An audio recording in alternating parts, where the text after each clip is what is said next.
नमस्कार, न्यूज 24 में आपका स्वागत है। मैं हूं पल्लवी झा।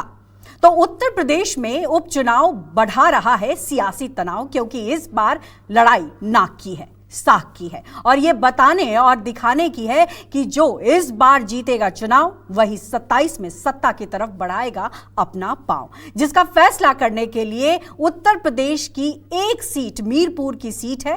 तो क्या मीरपुर में चलेगी साइकिल या फिर आरएलडी और योगी के पास इसका तोड़ है? क्योंकि मीरापुर सीट पर टिकी है सबकी नजर और सबसे बड़ा सवाल है कि मुस्लिम वोट जाएगा किधर। ऐसे में मीरपुर सीट से हमारी ये खास रिपोर्ट है, ग्राउंड रिपोर्ट है। देखिए, जानिए मीरपुर का मतदाता क्या कहता है और कौन जीतेगा मीरपुर का महासंग्राम।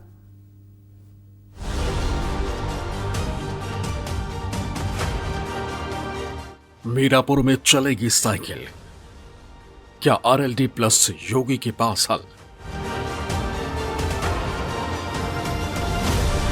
आज जब प्रहार हो रहे हैं, कोई जाति के नाम पे बांट रहा है, कोई क्षेत्र के नाम पे बांट रहा है, कोई भाषा के नाम पे बांट रहा है। पीडीए की बढ़ती हुई ताकत से बीजेपी घबराई हुई है। मीरापुर सीट पर टिकी नजर, किसकी तरफ मुस्लिम वोटर? मिथिलेश पाल जीतेगी जी। किस ओर बैठ रहा है? देखो, समीकरण तो यहाँ आमने सामने टक्कर है सुंबुल राणा जी की और मिथिलेश पाल जी। पीडीए वर्सेस हिंदुत्व बना मुद्दा, कौन है उपचुनाव का योद्धा? मीरापुर में जी तो मेरे को ऐसा लगता है कि भाजपा आरएलडी गठबंधन का ही जोर है। सपा सरकार में नौकरी ढूंढने की जरूरत नहीं पड़ी। ये तो जब से बीजेपी की सरकार आई तब से नौकरी या काम ढूंढने की जरूरत पड़ रही।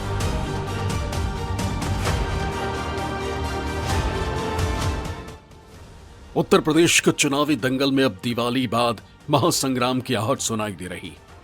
आज जब प्रहार हो रहे हैं, कोई जाति के नाम पे बांट रहा है, कोई क्षेत्र के नाम पे बांट रहा है, कोई भाषा के नाम पे बांट रहा है, कोई अव्यवस्था पैदा कर रहा है।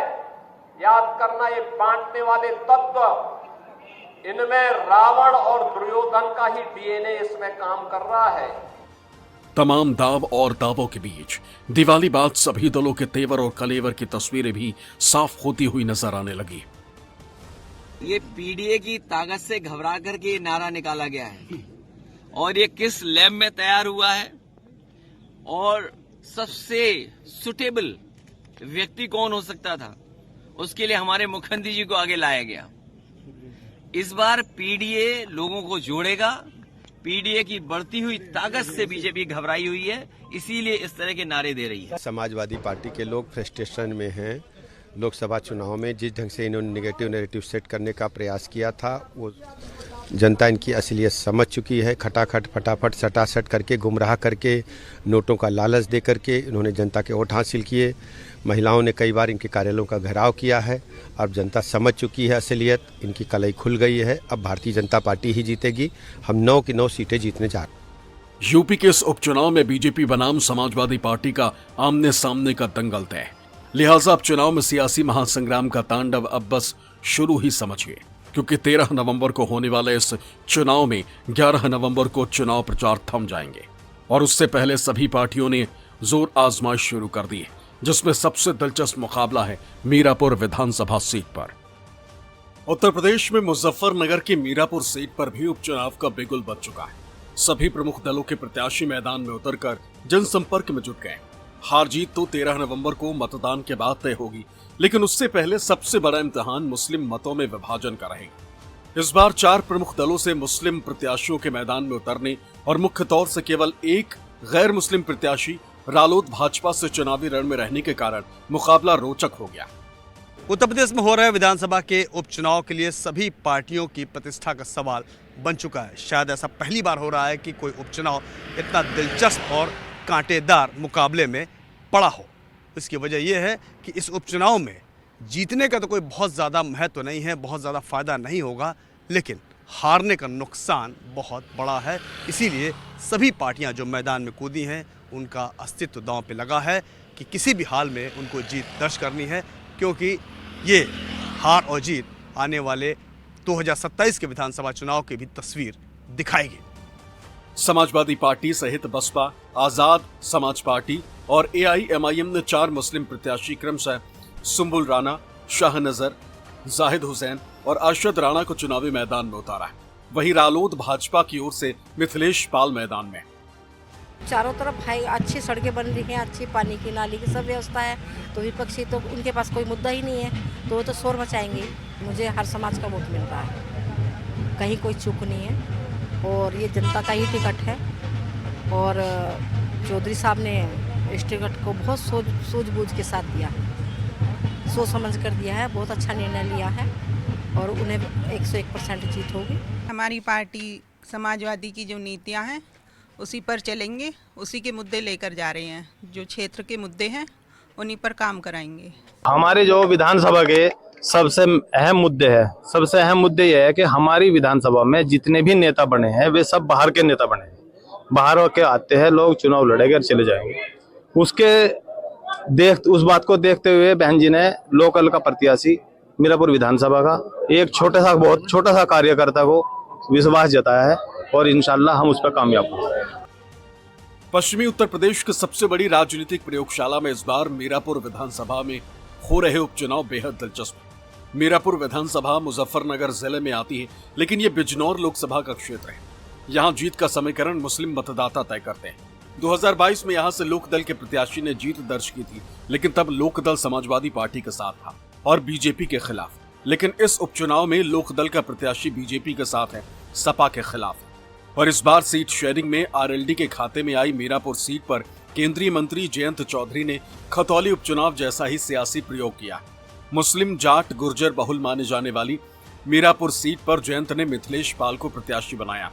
इसी तरह खतौली में जाट सैनी बहुल माने जाने वाली सीट गुर्जर समाज से आने वाले मदन भैया को उतारकर बीजेपी से सीट छीन ली।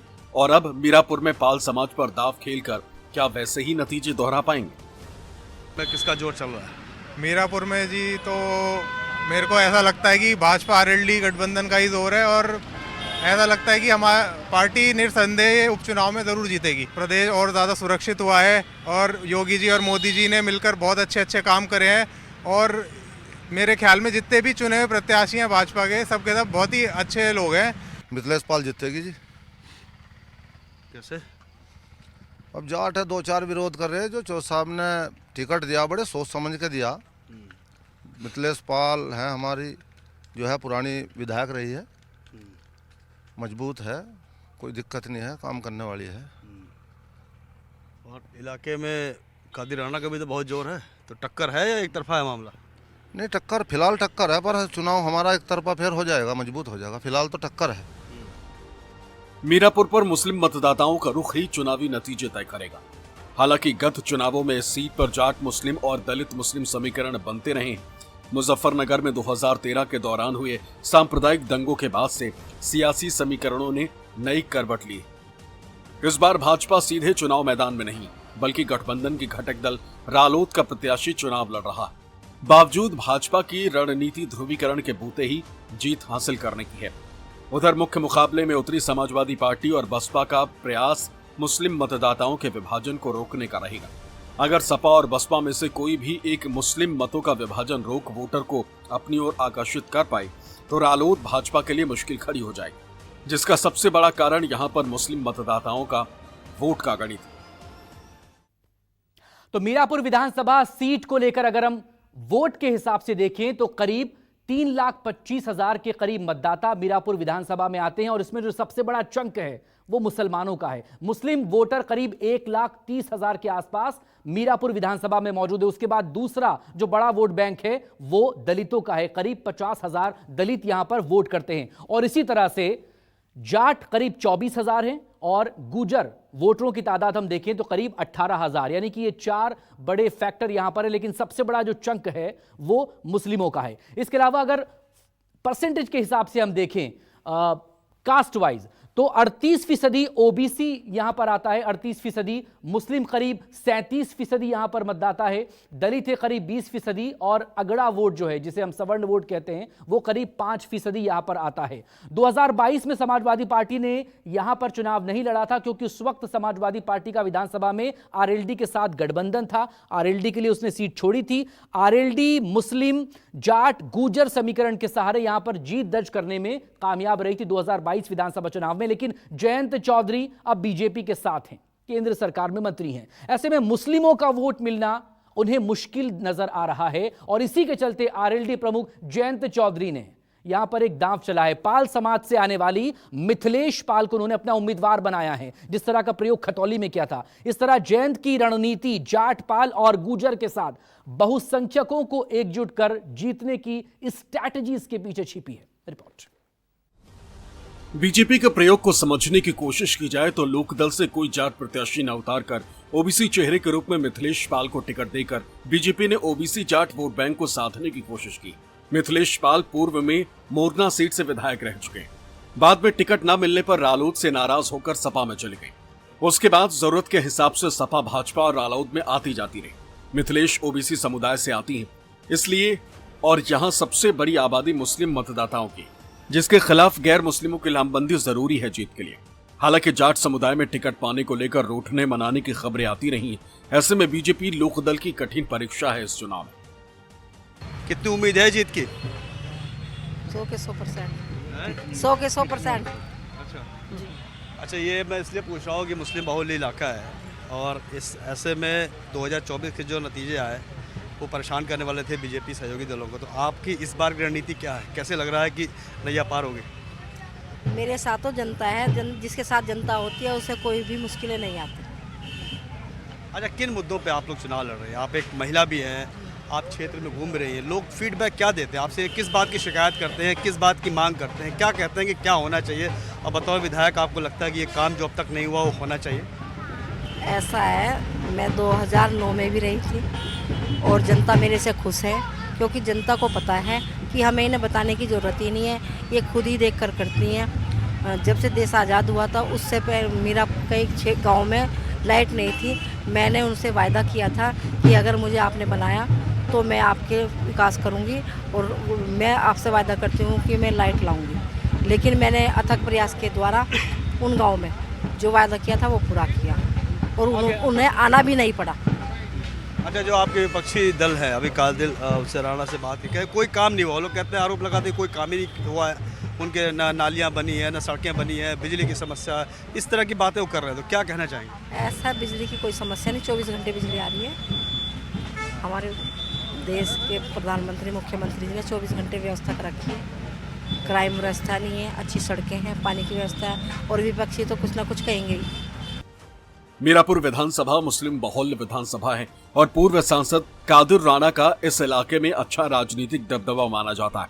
इस उपचुनाव में कादिर राणा ने अपनी राजनीतिक विरासत अपनी पुत्रवधू संबुल राणा को सौंपी और समाजवादी पार्टी ने उनको अपना प्रत्याशी बनाया। संबुल राणा कम बोलने वाली शर्मीली स्वभाव की एक मुस्लिम घरेलू महिला है, लेकिन अपने परिवार की राजनीतिक विरासत के भरोसे चुनावी मैदान में उतार दी गई। मीरापुर आपको पता है बहुत मुस्लिम बहुल इलाका है और दूसरी जाति के भी लोग हैं, दूसरे समाज के भी लोग हैं, उनसे कितनी उम्मीद आपको सपोर्ट मिल रहा है?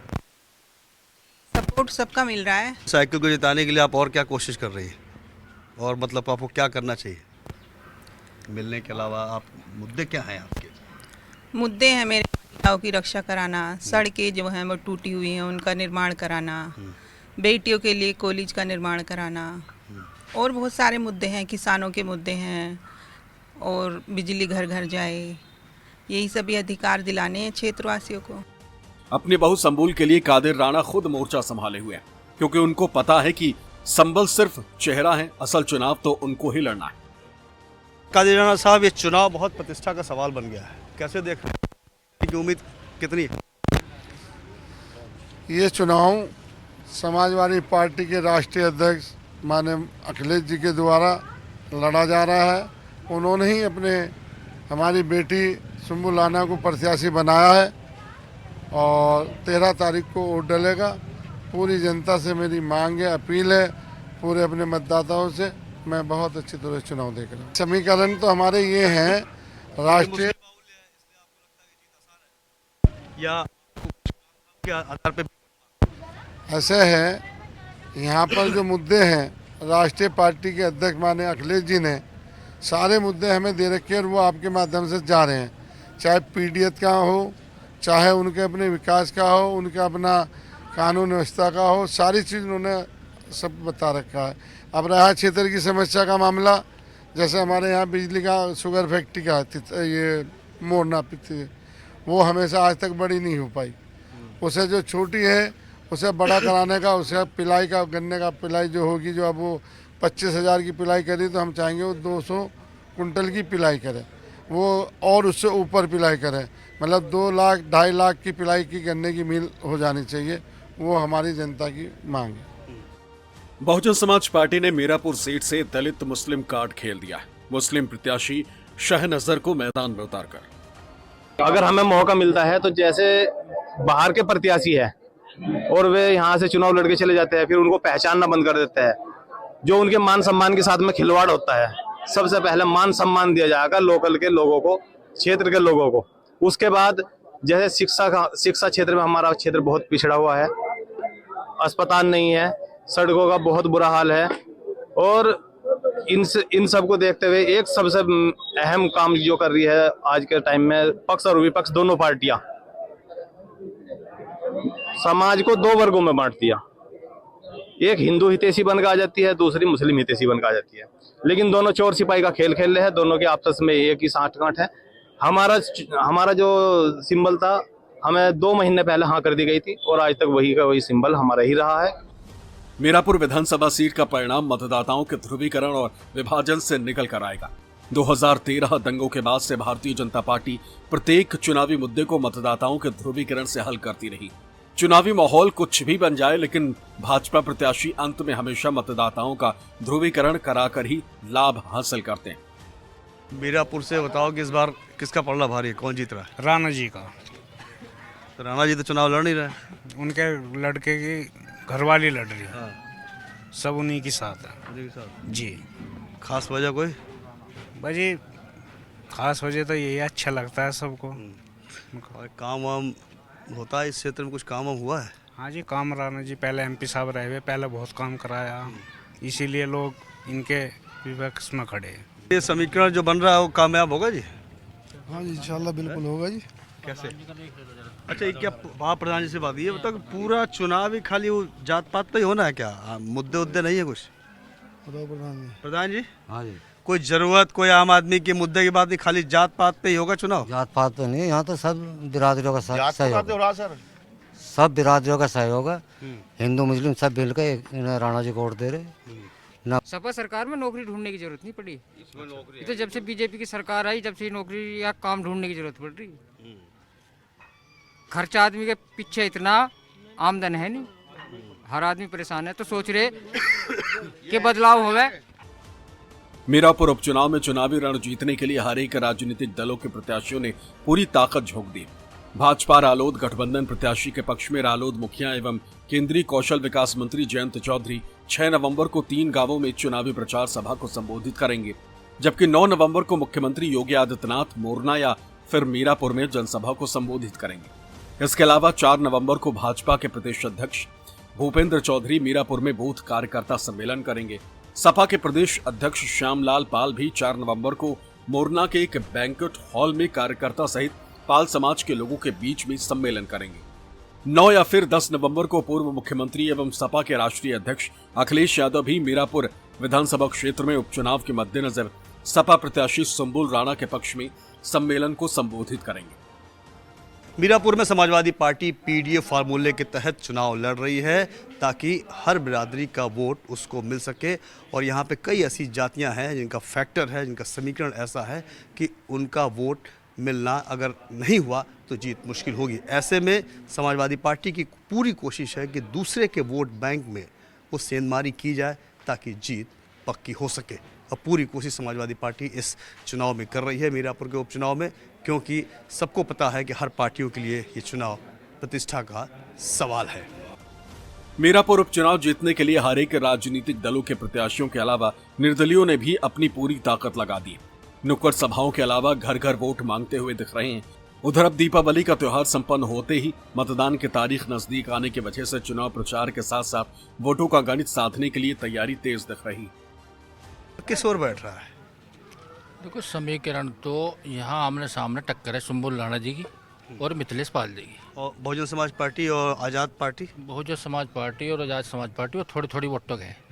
उन्हें बस अपने रिश्तेदारों की वोट मिलने की, मिलने चिन्हने वालों की मिलने, यहाँ तक सीमित है। आप कहीं भी आप सर्वे कर रहे हो, वहाँ भी इनके आमने सामने की टक्कर है। और कादिर राणा जी के जो पुत्र वधू हैं सुम्बुल राणा, उन्हें हर बिरादरी हर वर्ग का वोट मिल रहा, इसलिए भी जीत के पक्षदार बन रहे हैं। जितने जयंती आ जाएंगे कोई नाराज नहीं रहने का, जो 1-2 हैं वे सब ठीक हो जाएंगे। और इस टाइम माहौल जो मिथिलेश जी का बहुत बढ़िया बन रहा है और बिल्कुल लगभग 100% हम इस चुनाव बहुत अच्छे वोटों से जीतने वाले हैं। देश की राजनीति का बैटल ग्राउंड माने जाने वाला यूपी उपचुनाव अब सिर्फ एक चुनाव नहीं रह गया, बल्कि ये चुनाव अब तय करेगा कि 2027 में यूपी के सिंहासन पर कौन विराजमान होगा और किसे जनता नकार देगी। यही वजह है कि यूपी उपचुनाव का रण अब और भी भीषण होने वाला। यूपी की सियासत में जाति और धर्म की राजनीति का बहुत पुराना इतिहास रहा है। गाहे बगाहे सभी दल जातियों को लामबंद करने की कोशिश करते हैं। एक तरफ सीएम योगी जहां हार्डकोर हिंदुत्व की राजनीति वाले फॉर्मूले पर आगे बढ़ रहे हैं, तो वहीं दूसरी तरफ अखिलेश लगातार योगी के न्याय मॉडल और उनके हिंदुत्व वाली छवि पर हमला कर अपने पीडीए की ताकत को धार देने में जुटे। कैमरामैन संजय और अपने सहयोगी धर्मेंद्र के साथ प्रशांत देव, न्यूज़ 24, मीरापुर, मुजफ्फरनगर।